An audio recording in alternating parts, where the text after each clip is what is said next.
Mursalin Sayyidina wa maulana Muhammadin wa ala alihi wa sahbihi wa man tabi'ahum bi ihsanin ila yaumiddin, amma ba'du.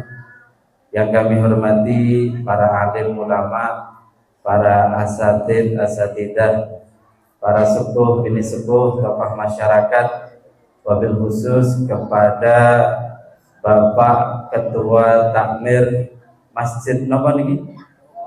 Masjid Nurullah, wabil khusus kepada teman-teman pengurus remaja Masjid Nurullah, dan tak lupa kepada Bapak Ibu hadirin yang dirahmati Allah Subhanahu wa taala.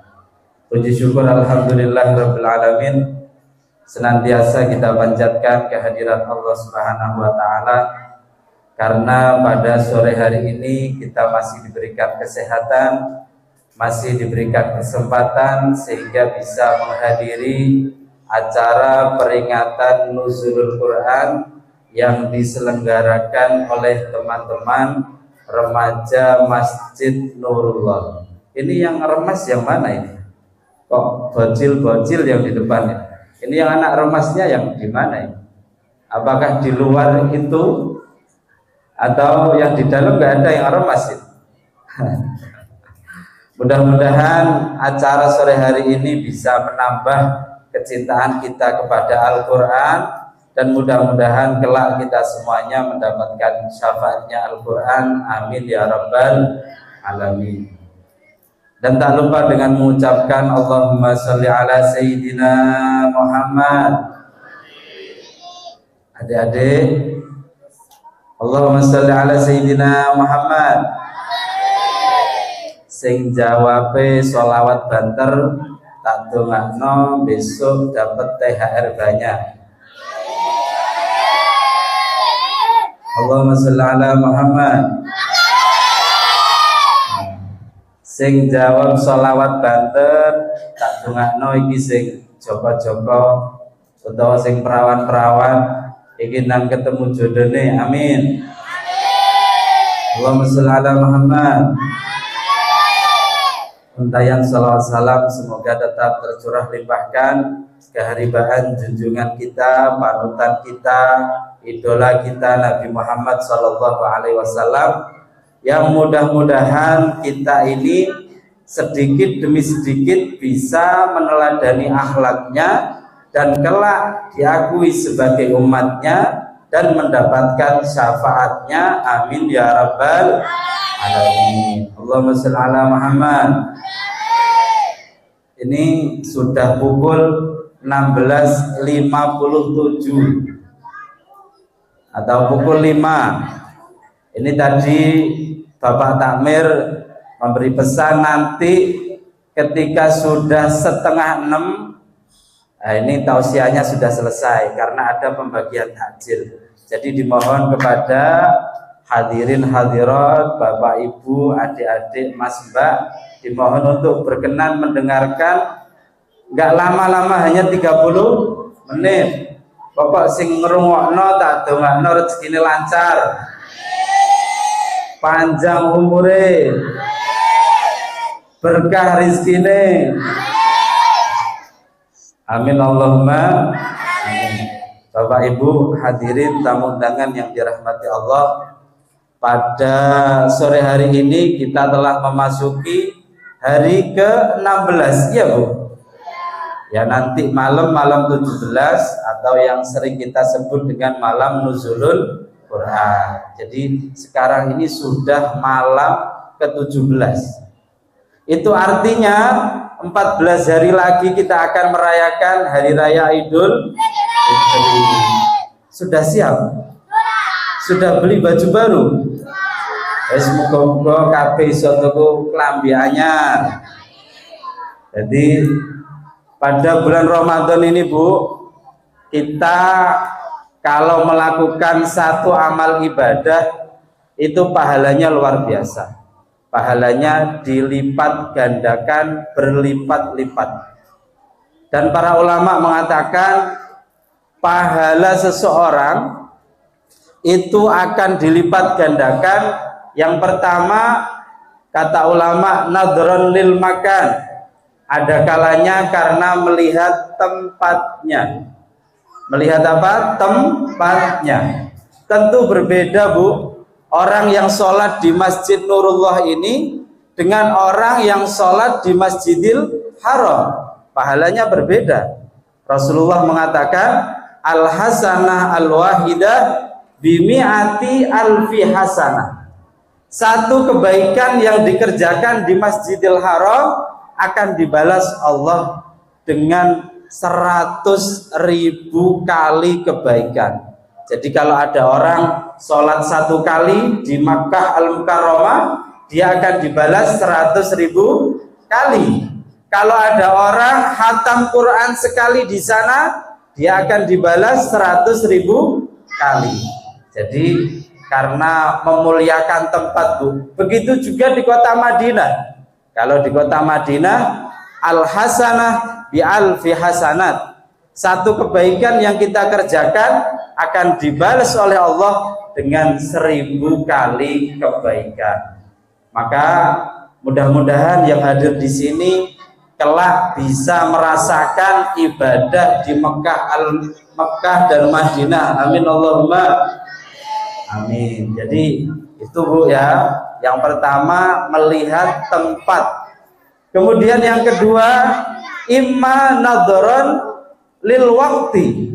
Terkadang Allah melipat gandakan pahala itu karena apa? Melihat waktunya.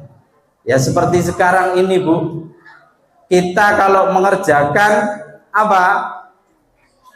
Ibadah sunnah sama Allah diganjar dengan pahala wajib.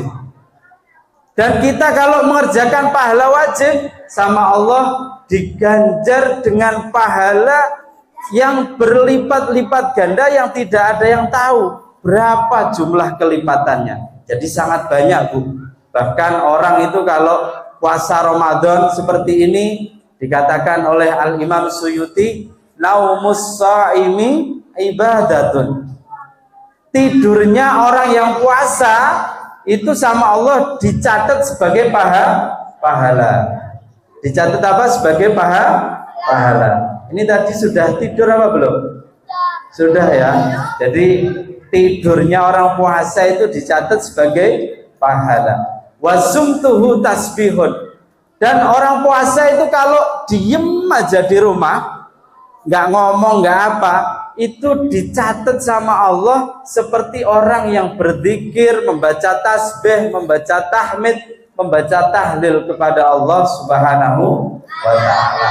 Makanya mumpung ini masih ada 14 hari, gunakanlah sisa waktu ini dengan sebaik-baiknya.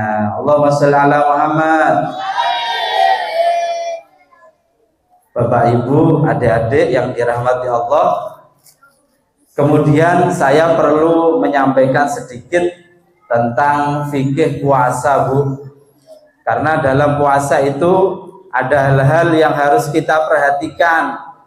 Kalau hal-hal ini sampean panjenengan tidak tahu, ini berbahaya. Terutamanya dalam bab puasa Ramadan. Kata ulama yang perlu diperhatikan, yang pertama adalah tabyitun niyah. Orang itu kalau puasa, ini saya tak berdiri aja ya karena saya masih kuat ini, masih kuat alhamdulillah. Jadi saya tak berdiri aja. Jadi orang kalau puasa Ramadan itu wajib yang mana? Yang namanya tabyitun niyah. Apa itu tabyitun niyah? Yaitu melafalkan niat atau mengerjakan niat ketika pada waktu malam hari. Jadi khusus bulan Ramadan itu niatnya harus ketika malam hari. Jadi apabila ada orang ketiduran atau kecapean, dia belum sahur, tahu-tahu sudah bangun itu pas jam 5. Apakah dia boleh niat puasa, Bu? Boleh atau enggak? Dalam fikihnya Imam Syafi'i, ini puasanya dihukumi tidak sah. Dan dia pada hari itu meskipun ketiduran, meskipun tidak sengaja, kata ulama. Jadi niat itu wajib ketika malam hari. Makanya sebagian ulama kita, kiai kita itu mengajarkan kalau kita selesai sholat taraweh, kita melafadzkan niat puasa bersama-sama. Coba niatnya puasa gimana? Bismillahirrahmanirrahim. Nawaitu an adai Ramadana fardhon lillahi. Jadi niat puasa itu harus ketika malam. Adapun kalau orang kelupaan, tahu-tahu sudah bangun itu jam 5:30, maka dia pada hari itu puasanya dihukumi tidak sah. Dan dia juga nggak boleh makan sampai maghrib. Dan besok ketika sudah selesai Ramadan, dia wajib mengqadha. Paham nggih? Allahumma sholli ala Muhammad. Nah, jadi ini puasa Ramadan itu seperti itu, Bu. Jadi niatnya harus ketika malam hari. Kecuali kalau puasa sunnah. Contohnya puasa sunnah itu apa, Bu? Puasa Senin, terus puasa Arafah, puasa Tarwiyah, puasa Ayyamul Bid, puasa 6 hari setelah hari raya Idul Fitri, itu semuanya sunnah. Kalau puasa sunnah nggak wajib niat ketika malam hari, Bu. Jadi andaikan panjenengan bangun-bangun sudah jam 5, asal belum makan, belum minum, maka boleh niat puasa. Bahkan ulama mengatakan batasnya niat puasa sunnah itu sampai sebelum sholat duhur. Paham nggih? Allahumma sholli ala Muhammad. Terus satu lagi tentang fikih puasa yang harus diperhatikan, Bu, agar puasa kita ini nantinya diterima oleh Allah dan kita juga mendapatkan pahala. Kata ulama, yang kedua ini ada yang namanya al-muftirat wal muhbitat. Jadi ketika puasa Ramadan kita tidak boleh mengerjakan yang namanya al-muftirat. Al-muftirat itu apa? Al-muftirat itu sesuatu yang bisa membatalkan puasa sekaligus pahala puasa. Sesuatu yang bisa membatalkan puasa sekaligus pahala puasa. Coba contohnya apa? Contohnya, nah itu ibu-ibu yang pakai kerudung merah itu apa? Contohnya al-muftirat, sesuatu yang bisa membatalkan puasa dan membatalkan pahala puasa. Apa contohnya, adik-adik? Nggak tahu. Ya makan, minum itulah membatalkan puasa toh. Dan juga membatalkan pahala puasa. Jadi makan, minum. Jadi juga kita perhatikan, Bu, ya. Lubang-lubang yang ada di tubuh kita ini jangan sampai kemasukan sesuatu ketika bulan Ramadan ini. Contohnya apa? Contoh, orang pas Ramadan minum es teh lewat hidung pakai sedotan, batal apa enggak? Batal. Karena lubang hidung ini sampai tembus ke dalam perut. Bahkan kata ulama, meskipun nggak ada rasanya, orang siang-siang habis mandi, dia pakai cotton bud, Bu. Cotton bud itu masuk ke telinga apa enggak? Lah, orang yang pakai cotton bud siang-siang Ramadan itu bisa membatalkan puasa Ramadan. Jadi hati-hati, Bu, ya. Meskipun nggak ada rasanya, meskipun nggak kerasa di perut, itu tetap membatalkan. Allahumma sholli ala Muhammad. Kemudian ada lagi yang namanya al-muhbitat.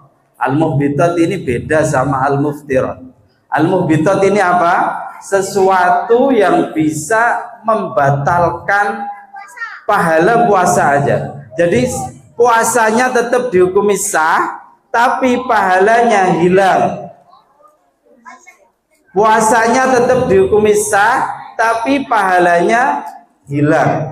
Apa, Bu, ini? Sesuatu yang bisa membatalkan, tidak membatalkan puasa, tapi menghilangkan pahala puasa. Apa contohnya? Apa? Ya ini ibu-ibu ini bakat ini namanya apa? Gibah ya, gibah. Kalau orang sini mengartikan gibah itu apa? Ya, rasan-rasan. Wong poso awan-awan kok malah rasan-rasan. Iki memang posone gak batal, tapi ganjarane hilang. Ganjarannya apa? Hilang. Soalnya dulu pernah terjadi Bu pada zaman Nabi Muhammad SAW, diceritakan dalam kitab Irsyadul Ibad, ada dua wanita yang habis sholat zuhur ini ngerumpi, kumpul-kumpul cerita-cerita, gosip, membicarakan tetangganya, membicarakan temannya, membicarakan keluarganya, alias rasan-rasan Bu. Dia rasan-rasan ini sampai masuk waktu asar. Sehingga pas waktu asar ini dua perempuan ini merasakan apa? Merasakan lapar yang begitu sangat, sampai-sampai kepingin mokel. Akhirnya apa?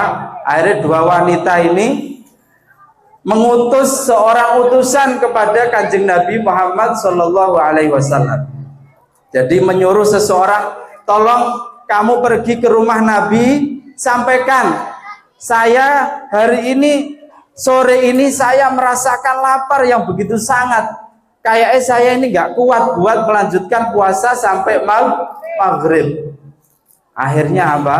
Akhirnya ini utusan datang kepada Kanjeng Nabi Muhammad SAW, kemudian menyampaikan pesan dari dua wanita tersebut. Apa jawaban Nabi? Nabi tidak menjawab Bu. Nabi malah apa? Memberikan ember. Tahu ember? Tahu ember? Ember itu dipakai apa biasanya? Ya dipakai air ya. Malah Nabi itu mengasih wadah seperti ember tersebut. Udah ini bawa ke wanita tersebut. Akhirnya sama utusan tadi dibawa kepada kedua wanita tersebut. Ternyata apa? Ternyata wanita ini tiba-tiba kepingin muntah. Dan ternyata muntah beneran. Dua-duanya muntah. Itu wadah ember yang kira-kira besar Bu itu akhirnya apa? Dipenuhi dengan darah dan juga daging mentah. Darah dan apa? Daging mentah. Jadi dua wanita itu akhirnya muntah-muntah sampai embernya ini full. Kemudian Nabi mengatakan, hatani somata fi ma'ahallallahu lahuma. Jadi perempuan ini benar, dia itu menahan lapar mulai pagi sampai dengan sore. Tapi wa aftarata bima harramallahu alaihima. Tapi sungguh dia telah menghilangkan pahala puasanya karena mengerjakan keharaman, yaitu mengerjakan apa? Rasan. Makanya ibu-ibu nek poso-poso rasan-rasane dipre ini nggih. Nggih. Allahumma shalli ala Muhammad. Nah, ini tinggal 15 menit. Sekarang kita akan membahas tentang nuzulul Quran. Nah, ini nuzulul Quran itu apa? Jadi yang dimaksud dengan nuzulul Quran itu Bu, itu bukan kok apa? Turunnya Al-Quran pertama kali kepada Nabi Muhammad, bukan Bu. Karena kalau turunnya ayat atau turunnya Al-Quran yang pertama kali kepada Nabi Muhammad itu belum ada ibadah puasa Bu. Jadi yang dimaksud nuzulul Quran itu sebagaimana dijelaskan oleh ulama, itu Allah menurunkan Al-Quran dari Lauhil Mahfud diturunkan ke satu tempat namanya Baitul Izzah. Baitul Izzah ini juga di langit. Lah dari Baitul Izzah ini nanti Al-Quran turun secara berangsur-angsur kepada Kanjeng Nabi Muhammad SAW. Jadi turunnya Al-Quran, nuzulul Quran itu turunnya Al-Quran jumlatan wahidatan, satu paket mulai dari Al-Fatihah sampai dengan An-Nas itu diturunkan dari Lauhil Mahfuz ke satu tempat namanya Baitul Izzah. Jadi itu namanya nuzulul Quran. Bukan kok turunnya Al-Quran pertama kali kepada Nabi Muhammad, bukan. Lah Al-Quran ini Bu, Al-Quran ini dikatakan oleh Imam Ibnu Shalah, beliau mengatakan qiraatul Quran karomatun akramallahu biha alal basar. Jadi membaca Al-Quran itu adalah apa? Satu kemuliaan yang hanya Allah berikan kepada manusia. Kalau jenengan ditanya apakah malaikat baca Quran, jawabannya tidak. Malaikat tidak membaca Al-Quran. Wal malaikatu harisatun ala istimaihi minal insi. Sedangkan malaikat itu kepingin selalu mendengar bacaan Al-Quran itu dari manusia. Makanya panjenengan ini ya satu-satunya manusia yang Allah berikan kemuliaan untuk membaca Al-Quran. Adapun makhluk-makhluk yang lain itu tidak, Bu. Makanya kita kalau membaca Al-Quran itu rasanya tenang atau ayem? Ya tenang, ya ayem ya. Itu kenapa? Karena malaikat mengelilingi kita. Malaikat mengelilingi kita dan mereka kepingin mendengarkan bacaan Al-Quran dari kita. Oleh karenanya ini jangan lupa membaca Al-Quran ya, karena bulan Ramadan ini juga disebut dengan Syahrul Quran. Syahrul Quran, bulannya Al-Quran. Kenapa? Karena apa? Al-Quran diturunkan pada bulan suci Ramadan. Allahumma sholli ala Muhammad. Ini kira-kira sudah ada yang hatam Qurannya, Bu? Sampun? Sudah? Alhamdulillah. Ini baru pertengahan sudah hatam 1 kali. Ini berarti kalau 30 hari hatam dua kali. Wah, luar biasa ini. Ini adik-adiknya ini sudah hatam Quran? Sudah? Nah, jadi maca Al-Quran niku, Bu. Allahumma sholli ala Muhammad. Dikatakan oleh ulama, Al-Quran ini satu-satunya kitab al-muta'abbadu bitilawatihi. Satu-satunya kitab yang apabila dibaca tanpa tahu artinya itu sudah dapat pahala. Jenengan baca kitab hadis tapi gak roh artine, yo gak oleh ganjaran, Bu. Jenengan baca kitab tafsir, kitab fikih tapi gak paham maksudnya, yo gak oleh ganjaran. Tapi nek baca Al-Quran itu entah panjenengan paham atau tidak tetap dapat pahala. Bahkan Nabi mengatakan bikulli harfin asyru hasanat. Satu hurufnya Al-Quran itu kita dapat pahala 10. Dapat pahala berapa? 10. Ini kalau bacanya kita tanpa berwudu. Fa in kana ala tuhrin falahu hamsun wa isrina hasanat. Adapun orang yang membaca Al-Quran dalam keadaan suci sudah berwudu, maka setiap satu hurufnya Allah berikan 25 pahala. Ini kalau bacaannya di luar sholat. Fa in kana ala tuhrin fis sholah falahu fabikulli harfin mi'atu hasanat, kata Nabi. Adapun orang yang membaca Al-Quran ketika sholat, maka setiap satu hurufnya Allah berikan 100 pahala. Jenengan kalau sholat baca Quran apa enggak, Bu? Hah? Baca apa betul? Ya baca, kan kita kalau sholat wajib membaca Al-Fatihah, kan termasuk surat dari Al-Quran. Allahumma sholli ala Muhammad. Wah, iki kaya wis wesu kabeh ngene. Iya. Ya, ini sing sabar ya. Sing sabar sebentar lagi. Jadi Al-Quran jangan lupa dihatamkan. Terus tak lanjut, tadi kan dapat 100 kalau sholat. Lah kata ulama lagi, fa in kana arifan bi ma'anihi falahu sab'u mi'ati hasanat. Maka bagi orang yang bisa membaca Al-Qur'an dan dia tahu isi dan artinya, kata Nabi setiap satu hurufnya Allah berikan 700 pahala kebaikan. Allahumma sholli ala Muhammad. Jadi kalau kita sudah tahu pahala Quran sebegitu banyak, Bu, ya kita nggak perlulah tahu makna-maknanya secara detail, nggak perlu, Bu. Yang penting kita baca Al-Quran. Baca tok itu sudah mengobati hati, Bu, kata Nabi. Suatu kali ada orang mengeluhkan, wahai Nabi, kenapa hatiku ini kok terasa kotor semua? Apa yang harus aku lakukan?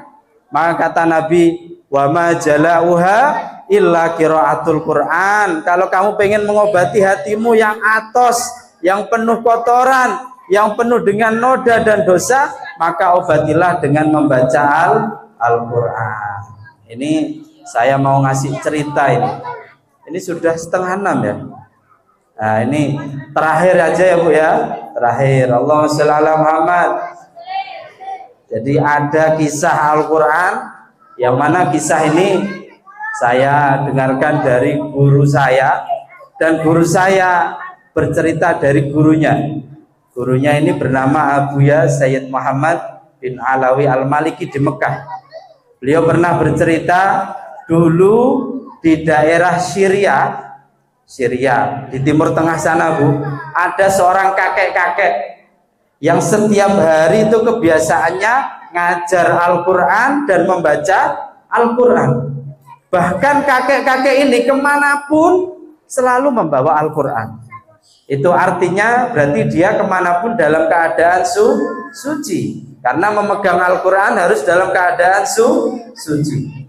Maka Bu, kakek-kakek ini usianya sudah lanjut, tapi dia kalau baca Al-Quran nggak pakai kacamata. Al-Quran begitu nampak jelas di matanya. Karena memang dia kemana-mana selalu membaca Al-Quran. Lah kakek ini punya cita-cita, punya keinginan hidup, nanti aku kalau mati, aku kepengen dimakamkan di kota Madinah. Di kota mana? Madinah. Jadi di Madinah itu ada makam namanya Baqi. Namanya apa, Bu? Baqi. Kalau di Mekah ada makam namanya Ma'la. Jadi di Madinah namanya Baqi, di Mekah namanya Ma'la. Ini orang kalau dimakamkan di dua tempat ini, kata Nabi, dijamin masuk surganya Allah Subhanahu wa Ta'ala. Dan saya kebetulan punya guru saya Mbah Maimun Zubair, itu beliau dimakamkan di pemakaman Ma'la di Mekah Al-Mukarramah. Allahumma sholli ala Muhammad. Jadi ini kakek-kakek kepengen dimakamkan di Baqi, tapi rumahnya jauh di negara Syria. Akhirnya apa, Bu? Akhirnya kakek-kakek ini tiba-tiba dia sakit dan masuk ke rumah sakit. Ketika sakit, dia berbaring di tempat tidur, itu di sebelahnya ada Al-Quran. Dia kalau sadar masih baca Al-Quran. Dia kalau dalam keadaan sudah tidak pusing baca Al-Quran. Akhirnya apa? Dia berwasiat kepada anaknya, nak, nanti tolong aku kalau mati dimakamkan di Madinah Al-Munawwarah, di pemakaman namanya Baqi. Anaknya bingung, Bu. Lah ini gimana caranya? Wong pemakaman dari satu negara ke negara ini ngurusnya juga mahal. Tiket pesawatnya mahal, petugasnya mahal. Akhirnya apa? Akhirnya beberapa hari setelahnya, ini kakek-kakek ini akhirnya meninggal dunia. Setelah meninggal dunia, nah ini wasiatnya nggak bisa dilaksanakan karena memang nggak ada biaya. Orang yang bisa dimakamkan di Madinah itu biasanya ulama besar, Bu. Lah sedangkan bapaknya ini hanya guru ngaji biasa. Akhirnya apa? Singkat cerita, akhirnya kakek ini tetap dimakamkan di sekitar rumahnya.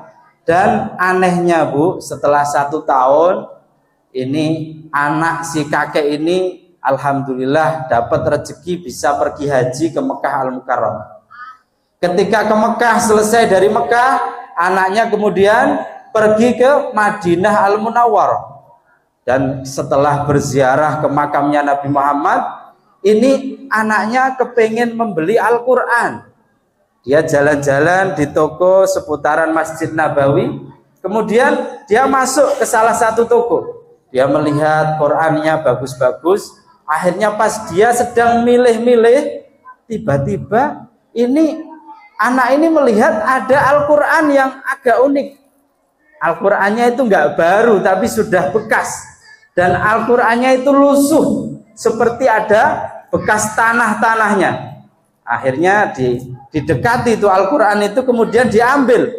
Kemudian dilihat, dan pas dibuka Quran itu, ternyata tertulis nama ayahnya. Nama siapa? Ayahnya yang meninggal itu loh Bu. Yang kakek-kakek loh. Ini kan Qur'ane bapakku. Iki lah Quran sing tuku nang Ampel iko. Dijenengi Muhammad Fakhruddin. Lah iki lah bapakku. Akhirnya kaget Bu. Setelah kaget dia kemudian tanya ke yang punya toko, "Pak, ini panjenengan dapat Quran ini dari siapa?" "Oh, Quran ini beberapa hari yang lalu ada seorang tukang penggali kubur, Pak. Dia itu menjual Quran kepada saya."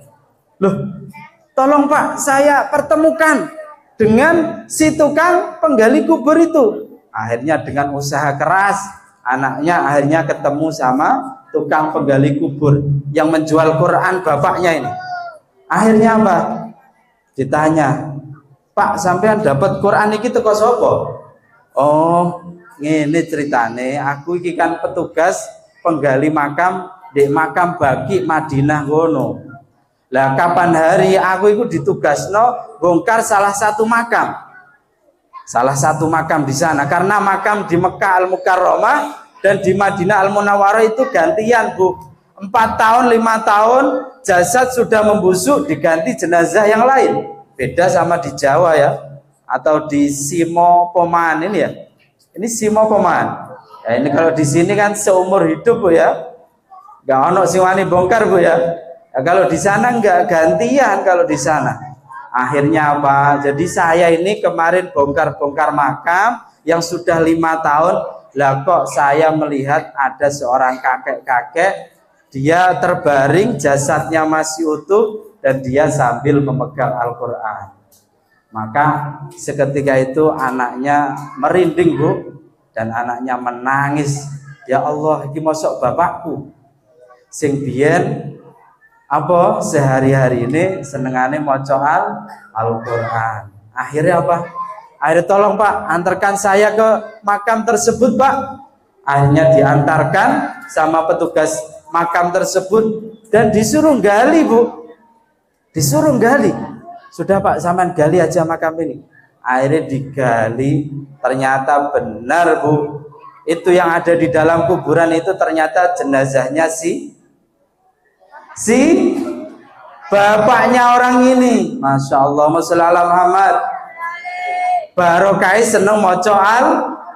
Bapaknya gak hafal Quran Bu, gak hafal Quran juga, bukan ustadz, bukan kiai, tapi senengane moco Quran. Barokai akhirnya dituruti karo Gusti Allah, kepengin dimakamno ndek Baqi, akhirnya dimakamkan di situ. Allahumma sholli ala Muhammad.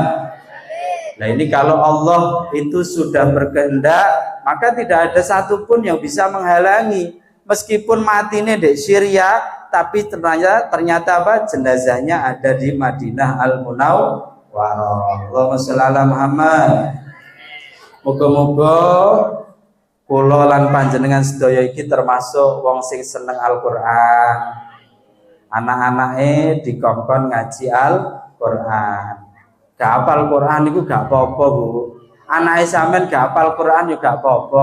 Sementing iso maca Al-Quran. Allahumma sholli ala Muhammad. Nah, ini udah jam berapa ini? Udah 5:30. Nggih. Karena ini sudah 5:30, barangkali cukup sekian yang bisa saya sampaikan. Mudah-mudahan apa yang saya sampaikan ini ada guna dan manfaatnya, dan mudah-mudahan kita semua senantiasa diberikan kesehatan, diberikan keistiqomahan, diberikan keberkahan, sehingga bisa menuntaskan ibadah puasa Ramadan ini, dan mudah-mudahan kita semua termasuk nantinya menjadi golongan orang-orang yang bertakwa kepada Allah Subhanahu wa taala. Kita tutup dengan doa. A'udzubillahi minasyaitonirrajim. Bismillahirrahmanirrahim. Alhamdulillahirabbil alamin. Hamdan syakirin, hamdan na'imin, hamdan yuafi ni'amahu wa yukafi mazidah. Ya Rabbana lakal hamdu kama yanbaghi li jalali wajhikal karim wa 'azimi sultanik. Allahumma salli ala sayyidina Muhammadin fil awwalin, salli wa sallim ala sayyidina Muhammadin fil akhirin, salli wa sallim ala sayyidina Muhammadin fi kulli waqtin wahin.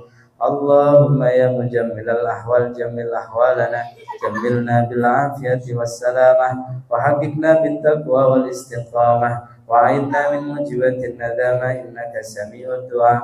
Allahumma barik lana fi syahri Ramadan, wa akrimna bir rahmati wal maghfirati wa 'idkim minan niran.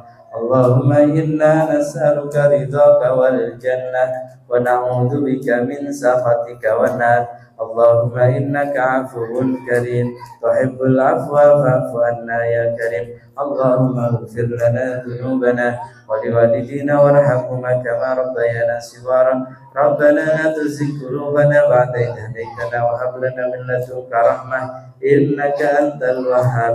Rabbana atina fid dunya hasanah wa fil akhirati hasanatan wa qina adzabannar. Sallallahu ala sayyidina Muhammad wa ala alihi wa sahbihi wasallam. Walhamdulillahi rabbil alamin. Sirrul Fatihah.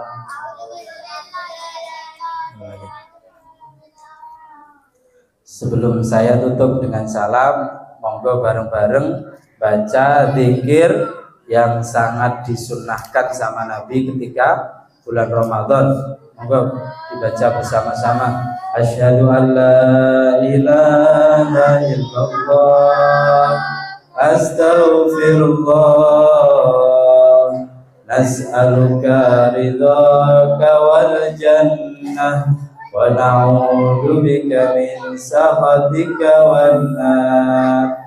Allahumma innaka afuwun karim, tuhibbul afwa fa'fu anna ya karim. Cukup sekian yang bisa kami sampaikan, kurang lebihnya kami mohon maaf. Billahi taufiq wal hidayah wal inayah. Wassalamualaikum warahmatullahi wabarakatuh. Alhamdulillah. Pak.